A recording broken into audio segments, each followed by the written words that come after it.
Hello everyone and welcome to NEET now.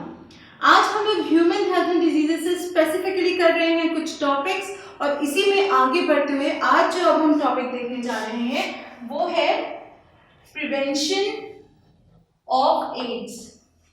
Ads का अभी हमारे पास कोई इलाज नहीं है, एचआईवी का हमारे पास कोई इलाज नहीं है। So obviously what we can talk about is prevention. Prevention is better than cure, ये सबसे बड़ी एडेज है जो यहाँ पे एकदम फिट बैठती है। हालांकि अगर हम एड्स की एचआईवी की बात करें तो ये आपके बिहेवियर की वजह से होता है, एक बिहेवियर पैटर्न है उसकी वजह से होता है, कॉन्शियस बिहेवियर पैटर्न, यानी कि यू नो इट राइट। ये ट्यूबरक्लोसिस की तरह या फिर आपकी कोई फ्लू की तरह या फिर आप कह लीजिए कि आपके मतलब नॉर्मल जो कोल्ड कॉमन कोल्ड होता है उसकी तरह इन्फेक्शन नहीं है। ये पता होता है कैसे स्प्रेड होता है, ठीक है। तो इसी के बारे में ही कहा जाता है कि जनरली इसके बारे में लोगों का जो बिहेवियर पैटर्न होता है वो डिपेंड करता है इसकी स्प्रेड में। हालांकि दूसरी जो रीज़न है वो थोड़ी डिफरेंट है, जिसमें अगर ब्लड ट्रांसफ्यूजन अगर हो रहा है और उसको प्रॉपर्ली मॉनिटर नहीं किया गया है, स्क्रीन नहीं किया गया है, या फिर एक एचआईवी पॉजिटिव मदर से बेबी को हो जाता है, तो this is just poor monitoring, ignorance है ये। और क्या कहा गया है आपके टेक्स्ट बुक में, डोंट डाई ऑफ इग्नोरेंस, यानी कि हर चीज़ जो है वो पता होनी चाहिए। So this is what AIDS is about. So इसके बचाव के लिए क्या क्या किया जा रहा है। इंडिया में नैको है, नेशनल एड्स कंट्रोल ऑर्गेनाइजेशन। नैको बहुत ज़्यादा एक्टिव है, बहुत ज़्यादा अलग अलग प्रोग्राम्स हेल्प करवाता है, फ्री डिस्ट्रीब्यूशन ऑफ कॉन्डम से लेके sex education, advising safe sex, फिर उसके बारे में आपको इवन अलग एनजीओज भी हैं। नैको के अलावा दूसरे एनजीओज भी हैं जो इन सब में बहुत ज़्यादा एक्टिव हैं, जो अवेयरनेस फैलाते हैं। साथ ही साथ डिस्पोजेबल सिरिंजेस यूज करना सिखाते हैं। ड्रग अब्यूजर्स जो होते हैं generally they share a needle, so that is very bad. You don't know कि किसका मतलब कौन कैसे इन्फेक्शन से जूझ रहा है। सो ये जो चीज़ है ये नैको एंड एनजीओ बहुत ज़्यादा कोशिश कर रहे हैं कि एड्स के बारे में अवेयरनेस फैले।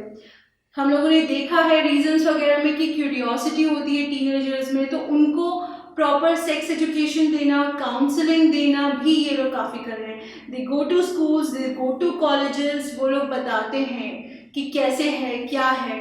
इसके अलावा एक कहीं ना कहीं जो सोसाइटी है उसको भी एक कदम उठाना पड़ेगा। जैसे कि आपके इसमें कहा गया है, एक सेंटेंस दिया गया है that it is a malady that has to be tackled both by the medical fraternity and society, यानी कि सोसाइटी और मेडिकल फ्रैटर्निटी यानी कि डॉक्टर्स, नर्सेज या जो भी मेडिकल प्रोफेशन से जुड़े हुए लोग हैं, इन लोगों को साथ में आना होगा, साथ में मिलना होगा, तब जाके अगर लड़ेंगे तो पॉसिबल है कि ये सब रोकथाम हो सके।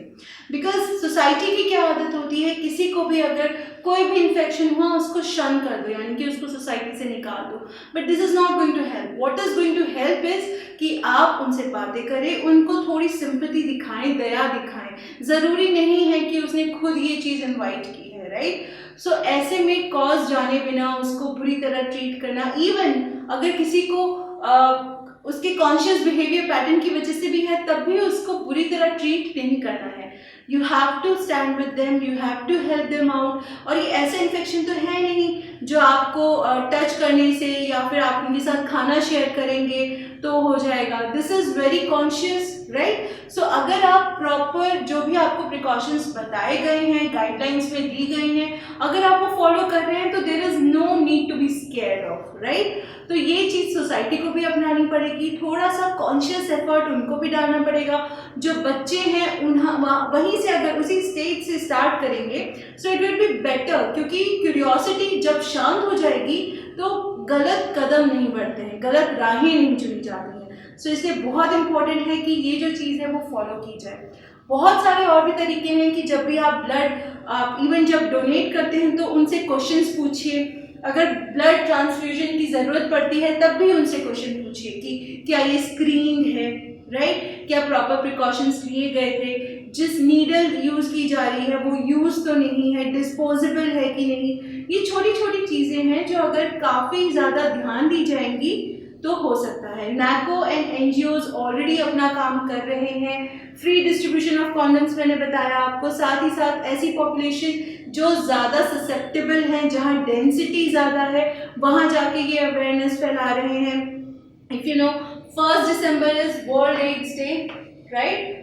वर्ल्ड एड्स डे जो होता है 1 दिसंबर को होता है, तो तब काफ़ी सारे आपके कॉम्पिटिशन्स वगैरह या अवेयरनेस कैंप लगाए जाते हैं, जहाँ पे लोगों को इसके बारे में जागरूक किया जाता है। सो करना क्या है, अपने आप को सेफ गार्ड करना है, पुअर मॉनिटरिंग से बचना है, और अगर कोई HIV पॉजिटिव है तो उसको छुपाना नहीं चाहिए। He needs to come out to the society, लेकिन वो सोसाइटी में तभी बताएगा जब सोसाइटी उसको शन नहीं करेगी, उसको ठुकराएगी नहीं। तो जितना ज़्यादा ओपनली ये चीज़ डिस्कस की जाएगी, इसके बारे में बात की जाएगी, उतनी ज़्यादा ये फैलना कम होती जाएगी। So this is what prevention of AIDS is about. I am hoping आपको समझ आया होगा, बहुत ज़्यादा डिफिकल्ट नहीं है। एक बार रीड कर लेंगे, एज यूजुअल क्वेश्चन सॉल्व कर लेंगे, ताकि कॉन्सेप्ट आपको सटीक तरीके से समझ में आ जाए। फिर भी कोई प्रॉब्लम आती है, do contact us, do let us know आपके क्या प्रॉब्लम्स आ रही है। Even not just in biology, अगर आपको फिजिक्स एंड केमिस्ट्री में भी कोई प्रॉब्लम है, do reach out to us. Description में कुछ लिंक्स हैं, आप वहाँ हमारे साथ इंटरेक्ट करिए, साथ ही साथ कमेंट कर सकते हैं, हमें बताइए क्या प्रॉब्लम है, ताकि हम उस टॉपिक पे आपके लिए वीडियोस बनाएं। So keep studying, stay safe, जैसे मैं हमेशा कहती हूँ, एंड टेक केयर।